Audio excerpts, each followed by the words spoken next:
Bueno, aquí con esta música que ya nos va identificando hoy con el litoral, pero bien aclarábamos recién cuando hablábamos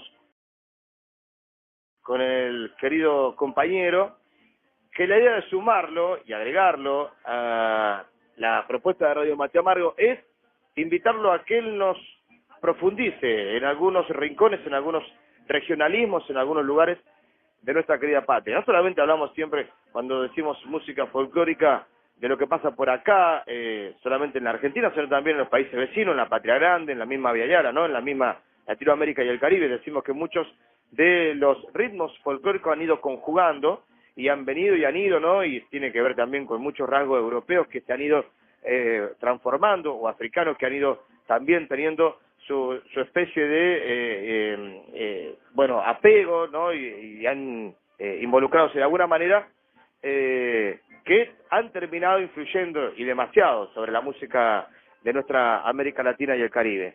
Y estamos con Daniel Insaurralde, a quien lo hemos invitado hace rato, Daniel, y la idea era un poco charlar un poco de todo, un poco de esos rasgos, y queremos agradecerte esta visita, esta posibilidad que nos permitís también de introducirnos. Hoy justamente, decías recién cuando estábamos fuera del aire, aquí en la Mate Amargo, y también lo podés ver en Mate Amargo TV en YouTube, hablar de la música del litoral.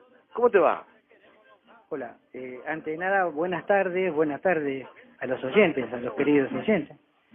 Y sí, muy contento hoy, agradecido por esta posibilidad que nos da la querida Mate de poder participar activamente en el programa y poder aportar humildemente de mi lado alguna información, como bien decía, respecto a los orígenes, a las regiones de nuestra querida música de folclore, en varias regiones.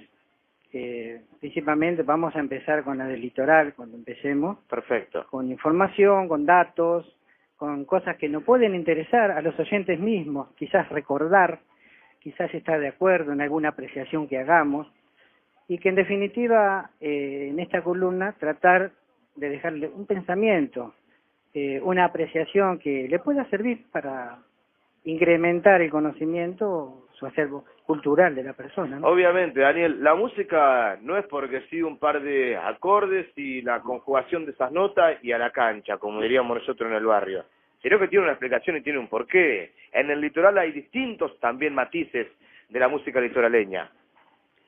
Sí, es cierto lo que decís, Luis. El origen del chamamé en sí, que es la música que representa a esta región del litoral, centralizada en la provincia de Corrientes, tiene su origen en los pueblos originarios. Ajá. Aunque te parezca que no, es en los pueblos originarios. Mirá vos. Grandes historiadores, investigadores, han hecho sus trabajos basándose en la influencia, como bien decía, de culturas europeas, mismas africanas. En este caso, en esa zona fue la influencia de los jesuitas. Ajá. Que ellos sí pudieron trabajar en lo que ya había en América. Ya los pueblos originarios tenían su música, sus instrumentos elaborados. Entonces ellos vieron eso como una beta, en donde trabajar, y la actividad principal que tenían los jesuitas era esa, la de construir instrumentos musicales. Trabajaban los aborígenes. Ajá. No sé en qué condición social, no lo puedo decir. Perfecto, está bien. Pero sí sé que laburaban en eso y pudieron perfeccionarlo. A tal grado que el acordeón, así como lo conocemos, es originario de los pueblos. Se originó en el pueblo guaraní. O sea, yo pensé que el acordeón había sido importado. También hay distintos acordeones, ¿no? No son todos iguales y cada cual tienen su sonoridad también, su aporte al chamamé mismo, a la chamarrita, que es casi como un derivado, o ahí medio cercano, medio que viene de los ríos, que viene de las islas, pero no tenía el dato ese que bien nos aportás vos sobre cuántos trabajaron en esas misiones que le llamaban, conjugando con los originarios, que lograron un instrumento tan poderoso para el lugar y para el mundo en definitiva. Claro, esta es la visión de los jesuitas, vamos a decir, ¿no? Porque ellos empezaron a exportar estos instrumentos nativos. Y el acordeón, digamos, como lo tenían los aborígenes, era una caja con diferentes agujeros, Ajá. donde el aire se le insuflaba de afuera. Se le introducía aire al tipo, ¿conociste las fraguas de los herreros antes? Ajá. Bueno, de esa manera se podía lograr un sonido melodioso como el del acordeón. Ajá. Después, otros fabricantes de instrumentos llevaron esta idea a Europa, en el año 1700 te estoy hablando. Sí. Allí lo perfeccionaron y los alemanes, como siempre, fueron los que lo patentaron y ellos nos trajeron el acordeón como europeo. ¿Alguna vez se hizo, no? Se lo llevaron de acá y lo trajeron ya empacadito para la venta acá. Nunca se hizo eso de venir a buscar la materia prima de Latinoamérica, llevarla a Europa, darle los últimos toques, hornearlo y sacarlo de vuelta para acá, como que ellos son los que fueron los genios que han inventado algo. Siempre sucede eso, siempre nos ha pasado casi siempre eso desde estos lugares. ¿Qué rasgos tiene el chamamé? Que a veces escucho a alguno que le gusta oír las melodías del chamamé, que pareciera, dice que ya hasta siente el olor del río, y otros que quieren saltar y bailar y zapatear y levantar polvareda con el chamamé. ¿Por qué estas diferencias? Que seguramente deben tener una explicación. Y sí, como todo pueblo originario, el pueblo guaraní tenía su música, utilizaba esa música como un medio de comunicación, principalmente. Bien. En las reuniones que ellos hacían, no recuerdo el nombre, sí que se hacía en la Oguazú, que era el lugar, el centro donde se practicaban este tipo de danzas y Ajá. de música. Ajá. Como todo pueblo, lo hacían para tratar de comunicarse con sus dioses, para agradecerle por los cultivos, por las primeras cosechas, Bien. por el bienestar. Era una manera, como muchos pueblos originarios, como el mismo mapuche acá, que podemos percibirlo cuando tienen su ceremonia, su Huiñol-Chipán, su Yipún. Entonces, lo podemos comprender, porque nos toca muy de cerca. Perfecto. Así que como ejemplo nos sirve. Algunas de los primeros actos eran puntualmente por eso. Y uno cuando escucha hoy esta música que llega, trayéndola un poco a lo contemporáneo, hay rasgos que se notan distintos, digo, el chamamé del Chaco, el chamamé de Corrientes, el chamamé de Santa Fe, ¿tienen particularidades? Y claro, es precisamente por la incidencia que tuvieron las diferentes colonias que se establecieron en la zona. Fíjate que en Misiones están más los alemanes, como dijimos, de la diáspora judía, en sus diferentes lugares de procedencia, sí. Marroquíes, iraníes, bueno, hay muchos que ahora no recuerdo, y ellos sí, su música que trajeron, la fueron mezclando, y se fue haciendo, dándole ese matiz dulzón, ese matiz abañe, que se le dice en guaraní, ¿no? Abañe. Es un abañe dulzón, que atrapa a la gente, que era los rasquidos, como vos mismo decís, con los instrumentos que particularmente se utilizan para este tipo de música. No cualquiera, porque no hace chamamé con piano, hace con acordeón, violín, arpa, ¿viste? Pero el piano como que no está. No está, no aparece. No aparece. No. Y entonces se ha ido formando lo que es el chamamé en sí, que originalmente no se llamaba, y ese es tema para rato, para hablar quizá en otra columna, el origen de la palabra chamamé, por qué se llama chamamé. Ajá. No hay una procedencia, no hay algo que lo explique, es por esto, por aquello. Hay varias versiones del origen de historiadores. Bien. No hay nada en concreto que uno pueda decir, quiere decir esto. Inclusive hay muchos temas que lo explican, dicen, no sé qué quiere, pero sabemos lo que es, lo que significa ahora. Sí. En un tiempo, hace unos años, cuando papá era músico y vino del Chaco, chamamé prácticamente no existía. Se le llamaba polca correntina o campera. Y los que lo practicaban eran los camperos, los campiriños, ahí ya está mezcladito un poquito con el sur de Brasil. Con el sur de Brasil, que también lo interpretan, sí. Sí, que lo interpretan y lo aman. Lo aman, como sí, nosotros. Sí. El sur de Brasil es chamamecero, pero con su chamamé, ¿no? Que se nota la diferencia también. Bien decís esto, que tiene que ver un poco con de este lado y del otro lado de la frontera. O sea, imaginariamente uno nota algunos rasgos, pero no puede decirle esto de acá para allá es nuestro y esto de acá para allá es de ustedes, porque es cultural, o sea, y va y viene permanentemente. Sí, las fronteras surgieron después. Obvio que surgieron después. Era toda una zona donde cada uno practicaba su música y la expresaba de una manera libre y originaria. No había nada que diga, bueno, de acá para allá tenés que tocar el chamamé con arpa, no. Lo hacen, el pueblo paraguayo lo hace por su idiosincrasia, por su costumbre, por su tradición. Bien. Nosotros no lo hacemos con arpa porque no toca nadie arpa. Nadie, es cierto, hay excepciones, pero son esas, las mínimas, claro. Un porcentaje muy minúsculo. Pero la base y la esencia es la misma. Perfecto. Decía yo, vos encontrás dos rasgos, un rasgo por el chamamé santafesino, por ejemplo, y vos me decís, mira, vos escuchás una obra de tal intérprete, te vas a dar cuenta que es de Santa Fe. Comparado con del otro lado del río, en Corrientes misma o del otro lado por Chaco, ¿hay algún rasgo que vos digas, mira, en el rasguido, como bien decías vos, en cómo no solamente en la participación de los instrumentos, porque tradicionalmente más o menos son siempre básicamente los mismos? Sí, es muy notable, no diferencia, pero sí la calidad de interpretación o el sonido. Ajá. De un intérprete correntino nativo. ¿Por ejemplo? Por ejemplo, los hermanos Barrio. Los hermanos Barrio. Que de los más conocidos ahora, ¿no? Y después tenés los patriarcas, como decíamos, don Tránsito Cocomarola, don Isaco Abitbol, don Abelino Flores, señores patriarcas del bandoneón. Ajá. Entonces cuando vos escuchás, vos decís, bueno, este es un chamamé o una polca correntina o lo que sea, pero vos decís, esto es correntino. Es correntino. Y después te cruzás el río, sí. Venís a Santa Fe y escuchás un señor chamamé también, muy bien interpretado, pero no es lo mismo. Es otra cosa, atrapante, respetan todos los compases, pero tiene otra cadencia. ¿Es más bailable o cuál es la diferencia? Es más bailable, tiene otra musicalidad y relata cosas diferentes, porque no pude relatar lo mismo un santafesino que un correntino. Sí. Son cosas diferentes. ¿Y el de Chaco, que hoy hablábamos fuera del aire y decías algo también? Y el Chaco es un poquito más tradicional todavía. Por ejemplo... El Chaco tiene, todavía, hoy día vemos los problemas sociales que hay en Chaco, sí. Puom, Toba, Mocoví, bueno. Siempre ha sido como relegado.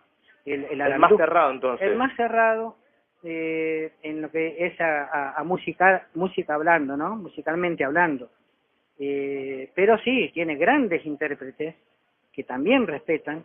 Tiene quizás una mayor afluencia del sur de Paraguay y el chaqueño es más paraguayo para interpretar. Ah. Por eso papá amaba mi papá, ¿no? Amaba ese tipo de zona. Y vos consumiste más eso por ahí, sin darte cuenta inconscientemente. Sí. En la sobremesa, en las reuniones familiares consumiste más eso. En las grandes chamamechadas que podemos participar, como espectador uno, ¿no? Sí. Hemos ido asimilando eso y hemos podido darnos cuenta de las grandes diferencias que hay. Lo mismo al entrerriano, con su chamada y su tanguito montielero, cosas totalmente muy particulares y autóctonas de la zona de Entre Ríos, de esa zona de la Mesopotamia. Vos hablas del decidor, y muchas veces el intérprete, cuando transmite lo que le pasa, no puede, en la interpretación y en la melodía de la obra, más allá de los brillos particulares de cada región, no puede interpretar lo mismo cuando tiene que ir a buscar la pesca, el isleño, río arriba, con una esperanza, ¿no? Particular, que cuando le toca contar que el río subió y se lleva lo que se lleva el río, ¿no? O cuando volvió el pescador y te cuenta con todo lo que trajo, lo que significa para el isleño, el pescador de la costa del río, lo que le significa para su economía, para su progreso, haber tenido una buena pesca. Las melodías van acompañando claramente eso, y de eso se trata, me parece claramente, las sonoridades que vos hablabas, de las interpretaciones y de las obras, particularmente del chamamé, por ejemplo. Y sí, también lo podemos aplicar a otras regiones, esto que decís vos. Claro. De las preocupaciones, en ocuparse en trabajar, en ver, qué me deparará el mañana, las injusticias que tengo que soportar, todo lo traslada el originario, la persona del lugar, lo traslada en su canto, que muchas veces es la única manera que tiene de expresarse. Claro. ¿Cuánto hemos sentido y cuántos han señalado a aquellos intérpretes que han tenido que hasta exiliarse, ¿no? Porque su única herramienta de expresión era la letra, la obra, la música. Está pasando ahora y ha pasado históricamente. Y son también los importantes rincones de la historia que deberíamos ir considerando, muchos que están más allá de la mate amargo, considerando para entenderla también, ¿no? A través de los intérpretes, en este caso, los mismos artistas. Y ahí puede uno hasta entender algunos rasgos de lo que ha sido este mundo que hoy está tan ajetreado, tan sacudido. Daniel, me gustaría que cierres esta columna, que le pongas un momento musical y que en esa propuesta dejemos abierta la ventana para que en los próximos días podamos tener más de tus apreciaciones, de tus participaciones, que también van a nutrirnos y van a nutrir al que nos escucha aquí en la columna, en la mate, con el querido Daniel Insaurralde. ¿Qué te ha quedado? ¿Con qué nos vas a saludar? Bueno, Luis, muchas gracias por esta oportunidad de poder favor. llegar a los oyentes. Por favor. Y para matizar o para coronar este ratito que tuvimos, esperemos que le quede un pensamiento a la gente. Ojalá. Y con una buena música, en este caso de Don Isaco a Beatball. Ahí vamos, entonces, con el Yaguareté, ¿te parece? Especial. Bueno, y el regalo para el cierre de la columna que hemos compartido con Daniel Insaurralde. Señores, ustedes pueden también compartir este espacio y darnos su suscripción también para poder tener más información y más datos y más participaciones en el canal de YouTube Mate Amargo TV. Y los invitamos a este momento con un grande a disfrutar el cierre de esta columna de hoy. Isaco a Beatball en la Peñita de la Mate.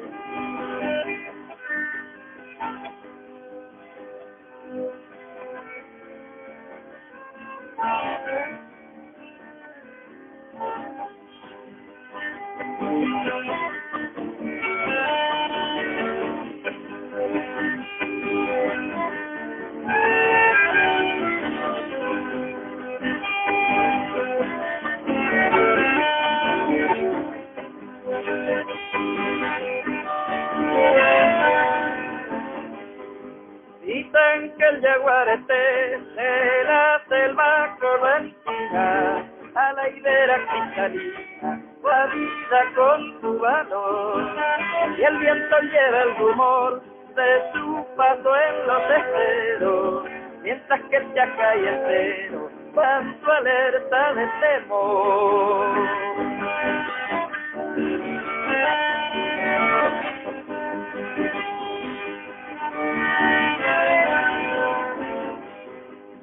La laguna Ibera, donde afloran manantiales, coscardos y ceibales, se nutren alegremente.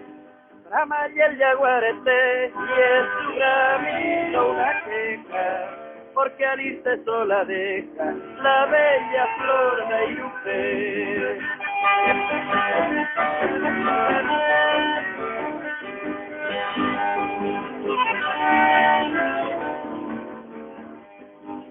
Noche cuando el yacir va perforando el ramaje, se oye rugir de coraje debajo el claro lunar, y es creencia popular que son cosas del destino, de vivir cual peregrino en continuo tratinar.